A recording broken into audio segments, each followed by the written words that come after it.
मैं Rakesh Kumar Yadav, president federation of सदर Bihar trades association, महामंत्री भारतीय उद्योग व्यापार मंडल दिल्ली प्रदेश, अपने सदर बिहार की समस्त संस्थाओं के अध्यक्ष महामंत्रियों से, दिल्ली की सभी संस्थाओं के अध्यक्ष महामंत्रियों से सादर मुखातिब हूँ। जैसा कि आपको मालूम है कि वर्तमान वर्ष चुनावी वर्ष है। हम किसी भी पार्टी से बिलोंग कर सकते हैं, चाहे वो कांग्रेस हो, भारतीय जनता पार्टी हो, कम्युनिस्ट हो, आप पार्टी हो, कोई पार्टी हो, लेकिन व्यापारिक हित में हमें सभी पार्टियों पर दबाव बनाना चाहिए। कोई पार्टी रूलिंग्स होगी तो कोई पार्टी विपक्ष में होगी। रूलिंग्स पार्टी रूलिंग्स के हिसाब से कार्य करेगी और विपक्ष की पार्टी रचनात्मक विपक्ष का कार्य करेगी। लेकिन जो हमारे व्यापारिक इंटरेस्ट हैं, जो मुद्दे हैं, उन पर हमें हर हालत में हर पार्टी पर दबाव बनाना चाहिए।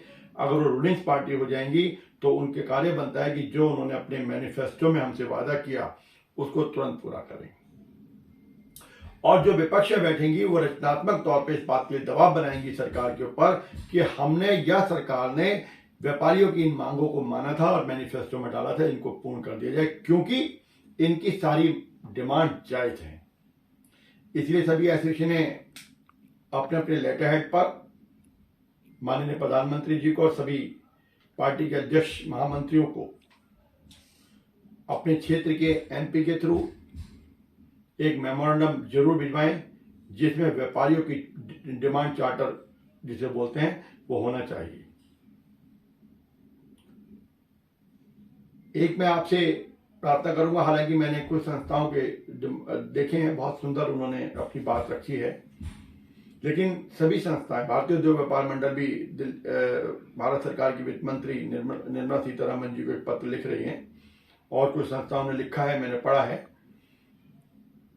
43B MSME के अंडर में जो सरकार ने इस फाइनेंशियल ईयर के साथ लागू किया कि जो पार्टियां पेमेंट 45 डेज के अंदर नहीं दे पाएंगी उनकी 30% इनकम में काउंट हो जाएगा।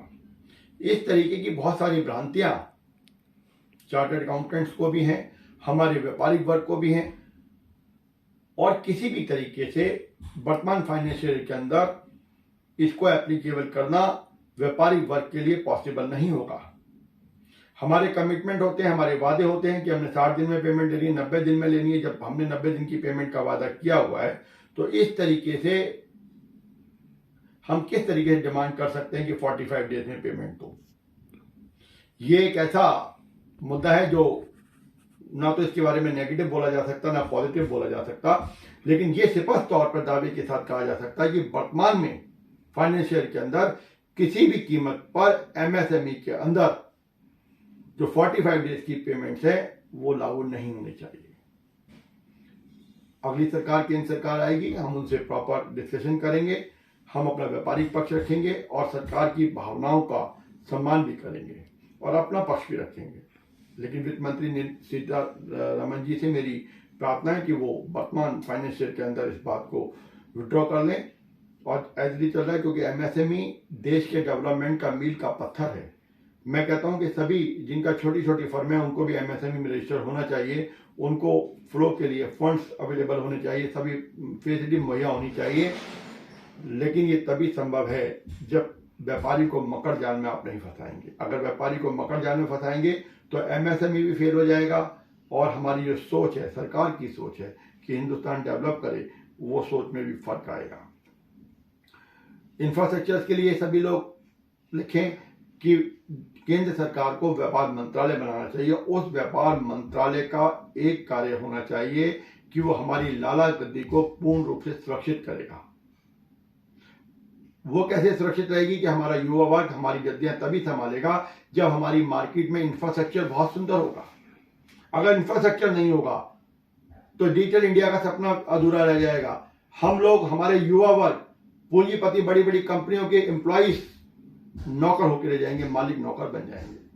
ये बड़ी भयावह स्थिति है और सभी मार्केट, होलसेल मार्केटों का जो फ्यूचर है वो डार्क होता जा रहा है। हमें इस बात के लिए बात करनी है सरकार से। सभी संस्थाएं अपनी अपनी मार्केट के इंफ्रास्ट्रक्चर को लेकर बात करें, व्यापार मंत्रालय की बात करें सरकार से, क्योंकि जिस तरीके कृषि मंत्रालय, उद्योग मंत्रालय, तो हमारी लाला गद्दी को सेव करने के लिए केंद्र सरकार एक व्यापार मंत्रालय बनाए, जिसके अंडर में सभी राज्य सरकार भी व्यापार मंत्रालय बनाए, और वो केवल और केवल हमारी जो मार्केट है उनका डेवलपमेंट, उनका सुधार, इंफ्रास्ट्रक्चर की बात करें। तभी हम लोग 21वीं सदी के व्यापारी के तौर पर अपने युवा वर्ग को आमंत्रित कर सकेंगे और गद्दी संभालेगी। मेरी आप सभी से प्रार्थना है, जो लोग पत्र लिख चुके हैं उनका मैं आभार व्यक्त करता हूं, और जिन्होंने नहीं लिखा वो लिखें, क्योंकि एक मजबूत राष्ट्र को मजबूत नागरिक, दृढ़ विश्वास वाले नागरिक ही मजबूत राष्ट्र के आधार से रखते हैं। आप एक व्यापारी हैं, पढ़े लिखे हैं, आपके रग रग में व्यापार बसा हुआ है, आप एक जागरूक नागरिक भी हैं। आप अपने कर्तव्यों का निर्वहन कीजिए, सरकार भी अपने कर्तव्यों का निर्वहन करेगी। जिस तरीके से बॉर्डर पर सैनिक अपनी जिम्मेदारी संभाल रहे हैं, हम भी आर्थिक तंत्र के आर्थिक वीर हैं, हम भी अपनी जिम्मेदारी का निर्वहन करें। बहुत बहुत धन्यवाद। जय श्री राम, जय हिंद, जय भारत, जय व्यापारी।